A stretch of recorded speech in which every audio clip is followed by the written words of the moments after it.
Good morning बच्चों। जैसा कि आपको ध्यान है कि हमारी क्लास 10th में समांतर श्रेणी का टॉपिक चल रहा है। आज हम उसी टॉपिक को आगे लेकर चलते हैं। पिछले टॉपिक्स में आपने समांतर श्रेणी में पद कैसे ज्ञात करते हैं, ए क्या है, डी क्या है, इसके बारे में जानकारी कर ली थी।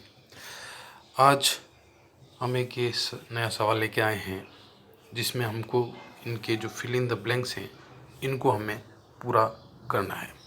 यहाँ पर आप देख रहे हैं कि इस एपी में एक तो पहला पद खाली है और एक तीसरा पद खाली है और उसके स्थान पे हमें दूसरा पद और एक चौथा पद दे रखा है। तो हमने दूसरे पद को लिख दिया ए टू हमारे पास कितना है 13, और इस ए2 से एक समीकरण बन गया a + d = 13, जो आप पहले पढ़ चुके हैं। फिर ये चौथा पद है हमारे पास में, तीसरा यहाँ पर दे रखा है, और इस चौथे पद से समीकरण बन गया a + 3d = 3। इन दोनों समीकरण को हम विलोपन विधि से हल करेंगे। हमने यहाँ पर इनके चिन्ह बदल दिए हैं। ए से यहाँ पर हमारे कट हो गया है, डी में से 3d गया -2d, 13 में से 3 गया तो 10। इस प्रकार से हमारे पास में डी आ गया -5। अब इस डी की वैल्यू को हमने पुनः समीकरण 1 में रख दिया और यहाँ पर हमने रखा है a - 5 = -13 और ITP किया और a हमारे पास में आ गया 18।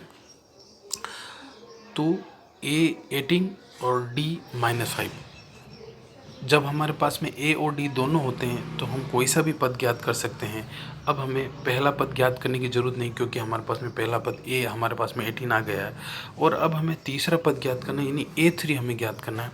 तो a3 का जो फॉर्मूला है वो है a + 2d, और इस प्रकार से हमने यहाँ पर यह फॉर्मूला लगाकर यह पद ज्ञात कर लिया है।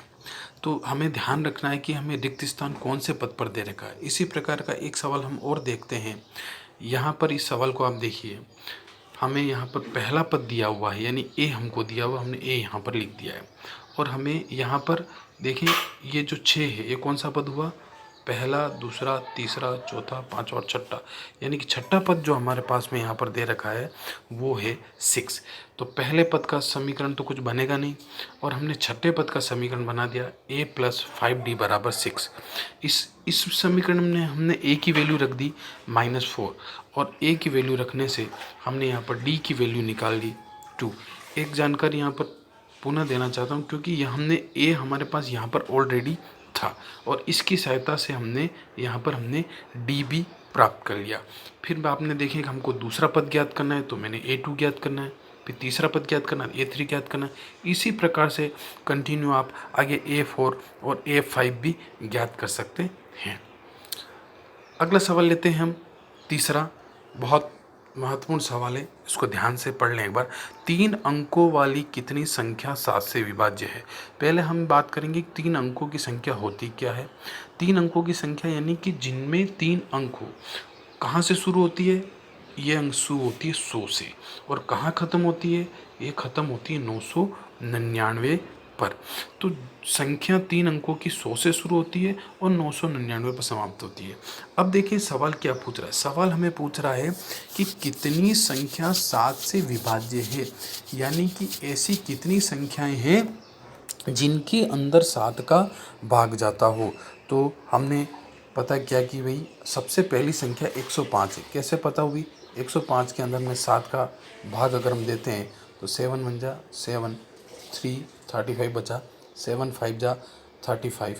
तो हमने देखा कि पहली जो संख्या है वो हमारे पास मिली 105, और इसमें हम 7 को ऐड कर दिया तो दूसरी संख्या हमको मिल गई 112। और इसी प्रकार से हम आगे बढ़ते रहे और हमने लास्ट संख्या हमने देखी कि हमारे पास 994 आएगी।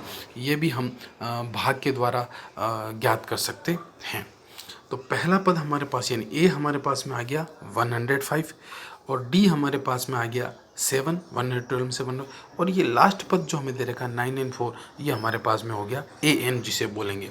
आप पहले पढ़ चुके हैं कि एन कैसे ज्ञात करते हैं। हमने फॉर्मूला लगा दिया an = a + n - 1 कोष्टक बन गई, और इस फॉर्मूले में सारी संख्याएं रखते हुए हमने यहाँ पर n जो प्राप्त किया है वो प्राप्त किया है 128, यानी कि 3 अंकों की 128 ऐसी संख्या होगी जिनमें 7 का पूरा पूरा भाग जाता हो। आगे हम देखेंगे नेक्स्ट सवाल, सवाल नंबर 4, जिसके अंदर लिखा हुआ है AP 3 8 13 -, में अंतिम पद से प्रथम पद की ओर 20वां पद ज्ञात किए। यानी हमें पीछे से ज्ञात करना है, पीछे से हमें 20वां पद ज्ञात करना है। यहाँ पर हमें आगे से नहीं, आगे वाला नहीं कहा है, हमें यहाँ पर पीछे से पद ज्ञात करना है कि पीछे से 20वां पद कौन सा होगा। अगर हम पीछे से श्रेणी शुरू कर रहे हैं तो इसका मतलब 253 जो होगा वो हमारा ए होगा। ए में तो यहाँ पर कोई समस्या है नहीं। अब डी का विशेष ध्यान करें। अगर हम आगे से चलते हैं तो डी हमारे पास में आती है 5। तो स्वाभाविक सी बात है कि अगर हम पीछे से चलेंगे तो डी उसका ऑपोजिट आएगा, यानी कि -5 आएगा। इस बात का ध्यान रखना आप कि अगर आगे से जो चलते हैं वो अगर डी है तो उसका जस्ट ऑपोजिट पीछे से चलने पर डी हमारे पास में आएगा। तो डी हमारे पास में यहाँ पर हो गया -5 उसका ऑपोजिट करने पर। और हमें 20वां पद ज्ञात करना है तो हम यहाँ पर a + 19d का फॉर्मूला लगा देंगे और इस प्रकार से हमें 20वां पद यहाँ पर जो प्राप्त हुआ है 158 हमारे पास प्राप्त हुआ है। इस सवाल में ध्यान रखना है कि हमने पीछे की ओर से हमें चलना है। इस सवाल के 2-3 तरीके और हैं, जब हम कभी क्लास में मिलेंगे तब उसके बारे में चर्चा करेंगे। प्रेजेंट में मैं आपको एक तरीका यहाँ पर समझा रहा हूँ। आगे अपन बात करते हैं अपने होमवर्क की। होमवर्क में भी मैंने ये 2 सवाल वही दिए हैं जो आपको मैंने आगे के वीडियो में बताए हैं। एक तीसरा सवाल देखें जिसमें लिखा है 10 और 250 के बीच 4 के कितने गुणज हैं। इसका मतलब 10 और 250 के बीच में ऐसी कितनी संख्या है जिसमें 4 का पूरा पूरा भाग जाता हो। तो हम ढूंढ सकते हैं कि पहली संख्या 12 है, अंतिम संख्या आप ढूंढें और निकालें कि ऐसी कितनी संख्या है जिनके अंदर 4 का पूरा पूरा भाग जाता है। गुणज है, विभाज्य है, वो एक ही बात है। चौथा सवाल देखें 2 अंकों वाली कितनी संख्या 3 से विभाज्य है, बिल्कुल मिलता हुआ है। और पांचवा सवाल देखें कि 4 10 7 4 -62 के अंतिम पद से प्रथम पद की ओर 11वां पद ज्ञात कीजिए। बिल्कुल पहले जो मैंने सवाल बताया है बिल्कुल उसके मिलता जुलता सवाल है। आप इन सवालों की प्रैक्टिस करें और इन्हें अच्छी तरह से पढ़ें। Okay, thank you.